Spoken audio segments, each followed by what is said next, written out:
Los primeros siglos del cristianismo fueron tiempos de inestabilidad y persecución creciente.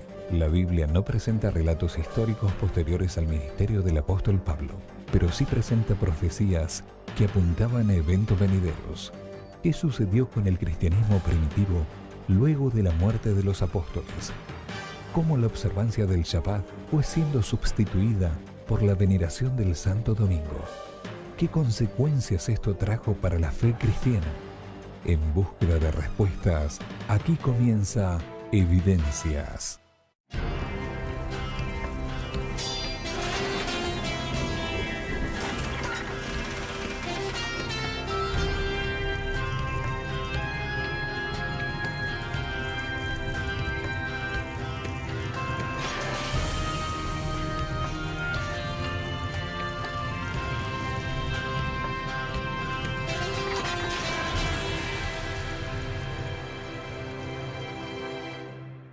Con la muerte de los discípulos y de los primeros apóstoles, el cristianismo perdió los pilares que mantenían la pureza de la fe y las correctas doctrinas enseñadas por Jesús.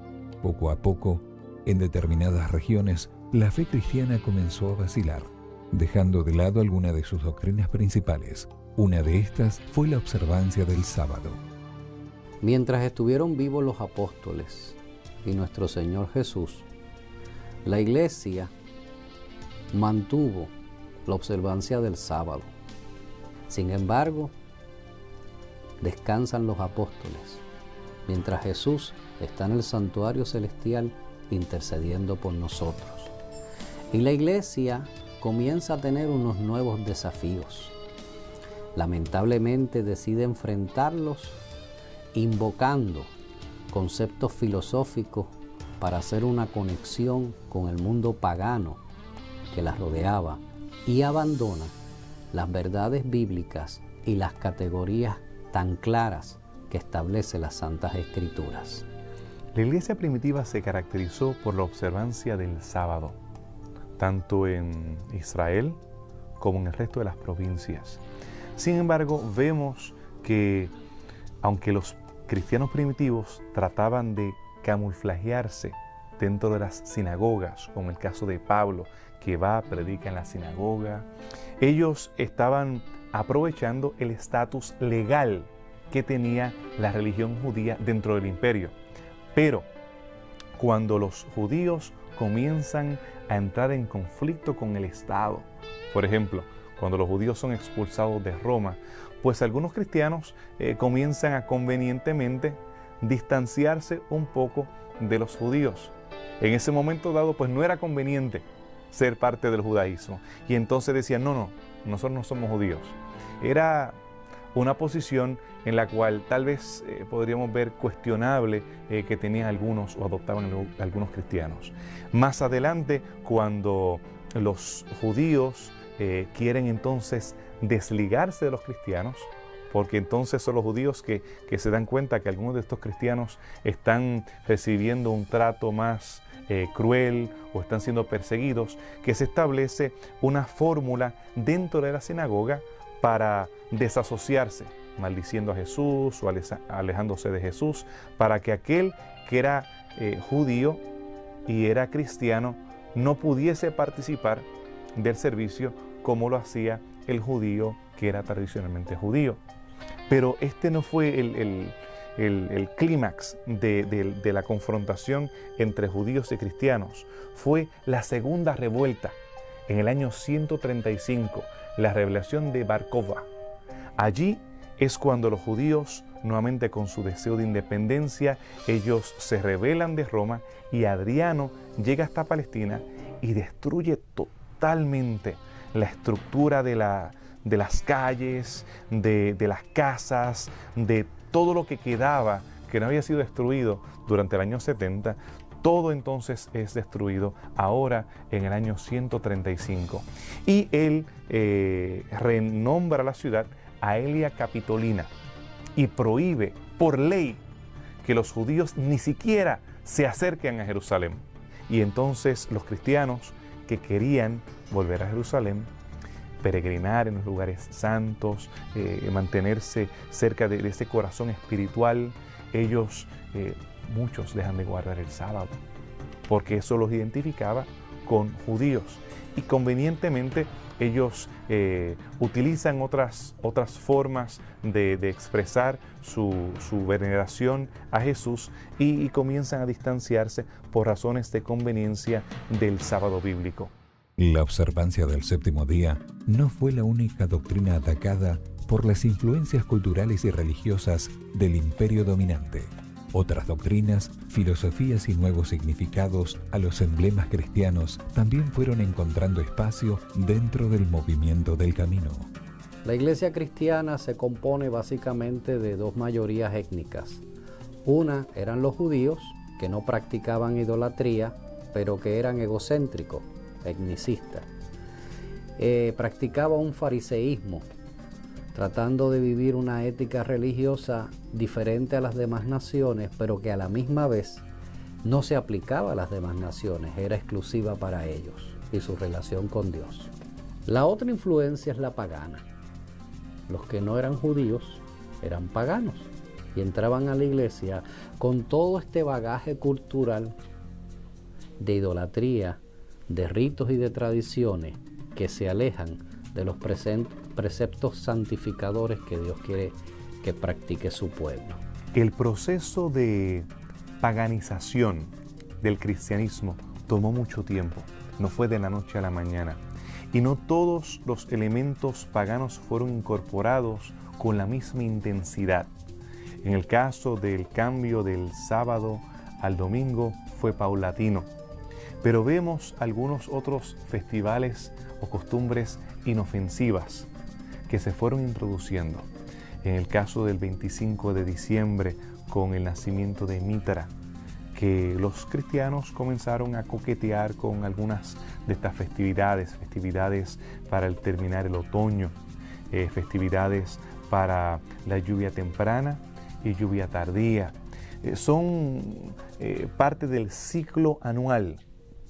Estas religiones, en su mayoría, eran religiones cíclicas, en el cual, en el cananeo, pues Baal nacía, vivía, batallaba y era asesinado, moría durante el invierno y volvía a resucitar en la primavera. Y vemos que esas costumbres se reflejan dentro del calendario litúrgico cristiano que poco a poco se va estableciendo entre algunos grupos cristianos. También podemos ver la transustanciación, esta cena que celebraba el mitraísmo, en la cual esta era la carne literal y la sangre literal de Mitra. Ese culto vemos cómo se va adoptando dentro del cristianismo. Entre las ideas paganas, una de ellas es la inmortalidad del alma. En las Sagradas Escrituras no aparece que la naturaleza humana son dos cosas separadas. Una, el espíritu, como aparece en casi todas las películas modernas, independientemente del cuerpo, y otra, el cuerpo como simplemente una prisión del espíritu. En las Sagradas Escrituras somos esta carnalidad y somos una sola cosa. Así que la influencia empieza a ejercerse cada vez más y se desarrolla lo que es el dualismo helenista, una dicotomía entre el cuerpo y el espíritu que no responde a lo que enseñan las Sagradas Escrituras. Vemos grupos gnósticos, que ellos también despreciaban el cuerpo, y aunque los cristianos consideraron a los gnósticos como enemigos, algunos de estos cristianos gnósticos, pero aún así adoptaron algunas de esas creencias, de que había un cielo al cual el espíritu subía y un infierno donde el Gehenna, donde el espíritu también podía descender para ser castigado. Otra doctrina es la intersección de Dios, cómo Dios interviene, cómo el ministerio de Cristo es único a través de la salvación para que todos los hombres sean redimidos. En Hechos de los Apóstoles, capítulo 4, versículo 12, dice que no hay otro nombre en el cual podamos ser salvos. Y el mismo Jesús en Juan nos dice que Él es el camino, la verdad y la vida, y que nadie va al Padre si no es a través de Él. Esto lo hace literalmente cuando venga en la segunda venida. Si no es con Jesús que subimos, no vamos a ir al reino de Dios. Sin embargo, se enseñan otras cosas. Se enseña el concepto de santos intercesores y de otros medios de intercesión que no son bíblicos ni responden a la verdad del Evangelio eterno, tal y como aparece en las Sagradas Escrituras. También la doctrina de la justificación por la fe fue echada por tierra y se trató de establecer un dualismo también, de una fe y de unas obras, cuando en realidad las Sagradas Escrituras nos aclaran que la verdadera fe simplemente obedece, dando un salto a la lógica, siguiendo no los ojos, sino los requerimientos de Dios. Así que vemos toda una serie de doctrinas, costumbres, prácticas en la forma que se lleva a cabo el culto, en el orden del culto, en la simbología, la iconografía, los elementos que son utilizados, símbolos, incensarios, diferentes elementos que eran paganos, ahora se incorporan a la iglesia y poco a poco el cristianismo va perdiendo su pureza original y cada vez se va pareciendo al paganismo que lo estaba rodeando. Desde los siglos antiguos, los grandes imperios siempre se destacaron por la grandeza de sus obras, el número de sus conquistas militares y también por sus creencias religiosas. Durante el Imperio Romano, esto también se dio así. ¿Cuáles eran algunos de los cultos vigentes y qué días de la semana específicamente eran considerados sagrados? Evidentemente, el día más venerado dentro del contexto del Imperio grecorromano era el día del sol, el Solis Invictus. El día del domingo era el día cuando se celebraba el día solar. Los romanos tenían una herencia del antiguo cercano oriente al venerar al sol, ya que tenemos entre los egipcios a Ra, identificándose con el sol, el Shemesh de los cananeos. Vemos en el zoroastricismo el sol alado, lo vemos en Mesopotamia, lo vemos tanto en Mesopotamia con los asirios como los neobabilonios. Esa tradición del sol como rey, el rey solar que nacía el 25 de diciembre, la vemos permeando el imperio. Y los cristianos estaban respirando esa realidad. Sus vecinos, sus familiares, ellos mismos se habían criado en el contexto de la veneración del sol, quien, también en el mitraísmo, nace un 25 de diciembre. Muchos de estos conversos mantienen esa inclinación y la llevan o la hacen paralela a la observación del día de la resurrección, siendo el domingo. El sábado entonces está usándose para la adoración y el domingo también, pero en referencia al contexto pagano, aunque se le da un sabor, un toque, una pincelada de cristianismo para que entonces no sea rechazado por aquellos que son más ortodoxos. Son los sentimientos antisemitas los que hacen que este día entonces cobre más importancia que el día sábado en el séptimo día, y entonces este día que era conocido por todos, que era utilizado como un elemento de evangelismo, de contextualización, tal vez para algunos misioneros cristianos, comenzó a sustituir el día sábado para adoración.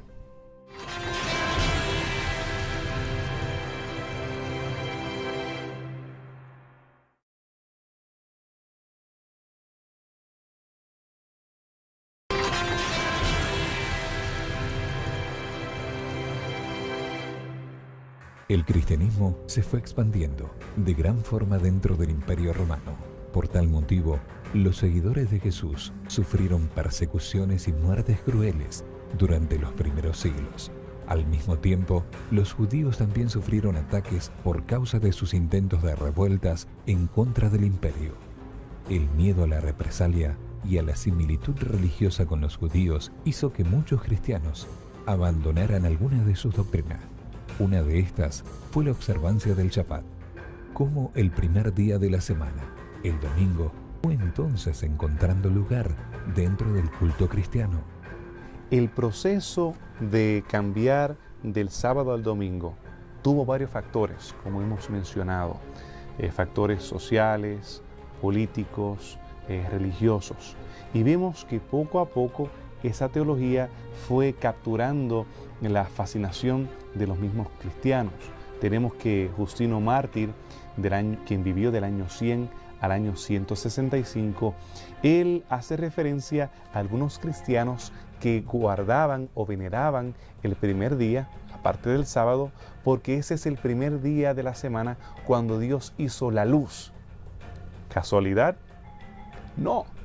Luz en el contexto del día del sol, el sol invencible, Mitra, y en este caso el dios Sol. El Sol es Invictus en la religión romana.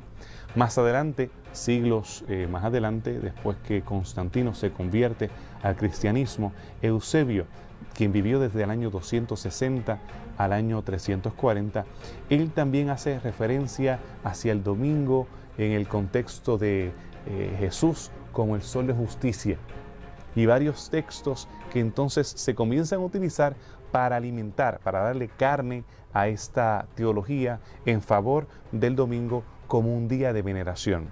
Quiere decir que el cambio del sábado al domingo fue un proceso, y un proceso que no simplemente estaba basado en reflexión teológica, sino que estaba más basado en conveniencia, tanto cultural, política y social, que algún tipo de descubrimiento o de reflexión en cuanto a la palabra del Señor o alguna nueva interpretación.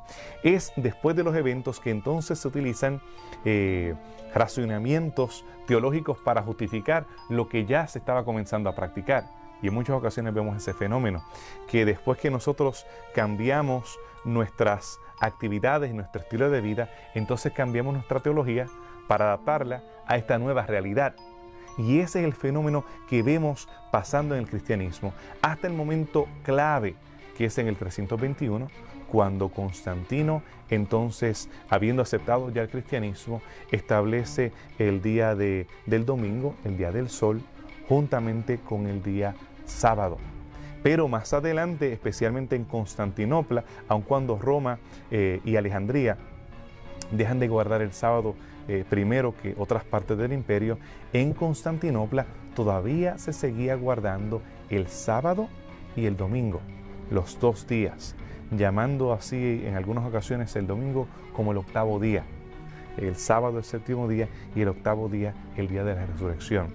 Y este proceso continúa a través del periodo bizantino y se vuelve entonces más pesado, más coercivo durante la época medieval, cuando el obispo de Roma, ya teniendo un poder soberano y absoluto, se encarga de imponer el día del sol sobre el sábado bíblico.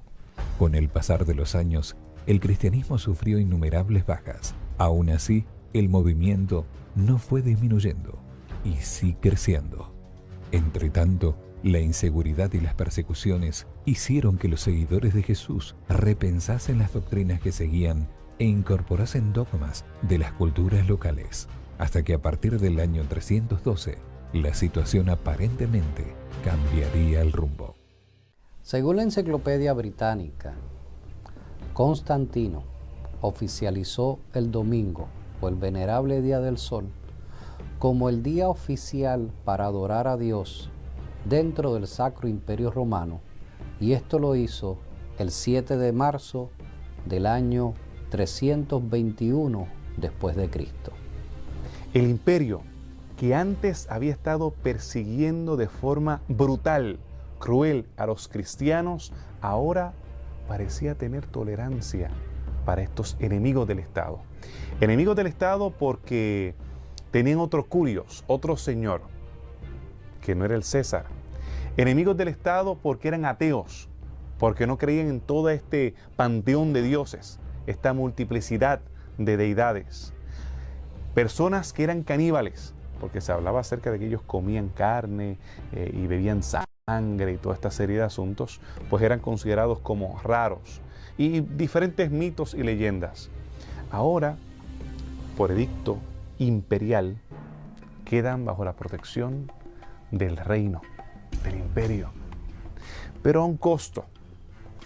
En el año 321, en marzo, se establece el edicto donde los cristianos tienen que guardar el domingo, aun cuando están guardando el sábado.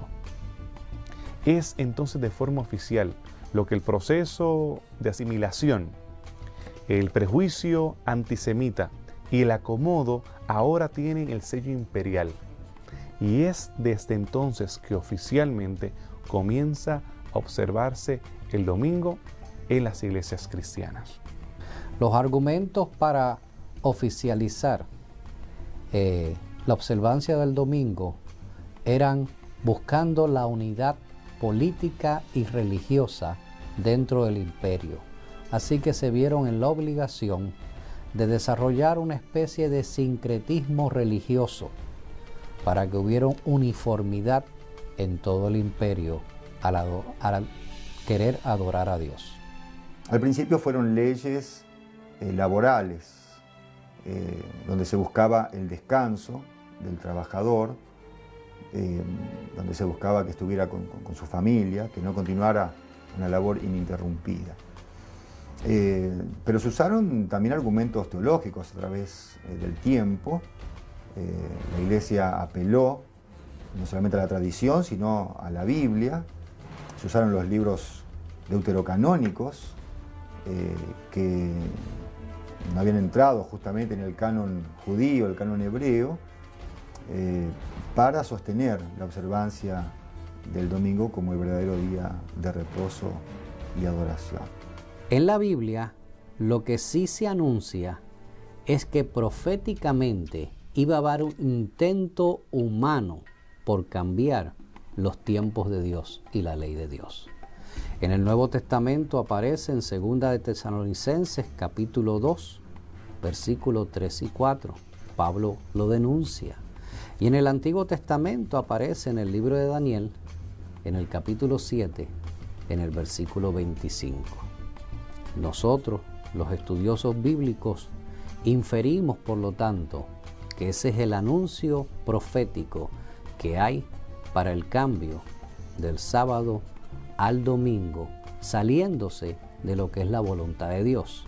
Pero porque sea un anuncio profético, no quiere decir que se valida, sino todo lo contrario. Hay que mantenernos en un escrito está, y que sea la autoridad de la Biblia, de la revelación de Dios, la que le diga a la autoridad de la Iglesia cómo observar las cosas y cómo llevarlas a cabo. La conversión del emperador Constantino cambió el rumbo de la historia del cristianismo.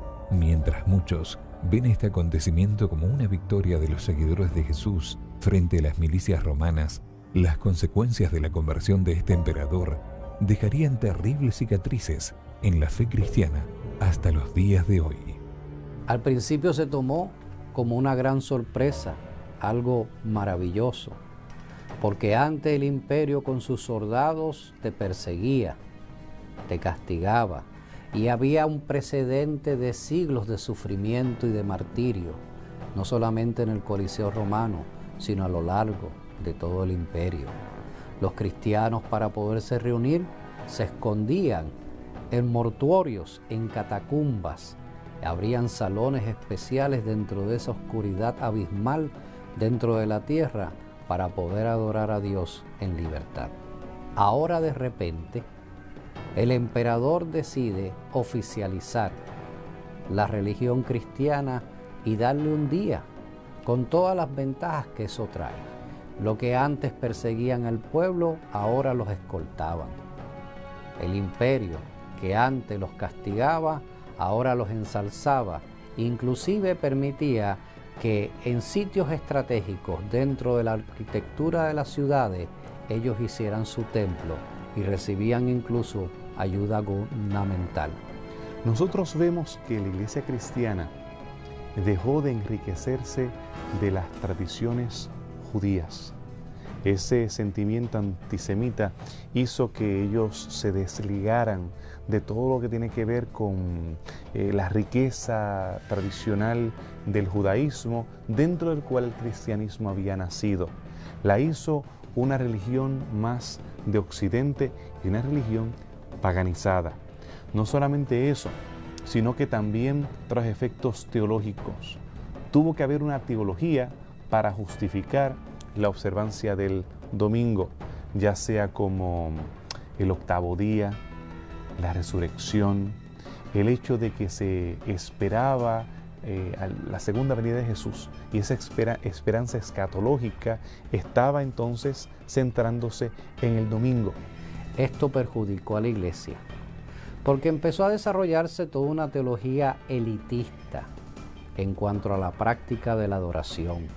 Empezaron a distanciar al pueblo de lo que son las actividades de la liturgia, y poco a poco fueron solamente un grupo de religiosos quienes tenían el control y, por decirlo así, el monopolio de la liturgia, mientras que la mayoría del pueblo no tenía participación. Así que vemos un proceso en el cual la iglesia perdió mucho al ellos desligarse de la identidad judía y cristiana del sábado, entrando así en las tinieblas que la van a caracterizar durante los próximos siglos de la época medieval, mientras la iglesia de Occidente tuvo control casi absoluto de las ideas, de la práctica, del ritual y de la forma en que los cristianos se acercaban a Dios al tener que usar un sustituto para ellos poder acercarse al cielo.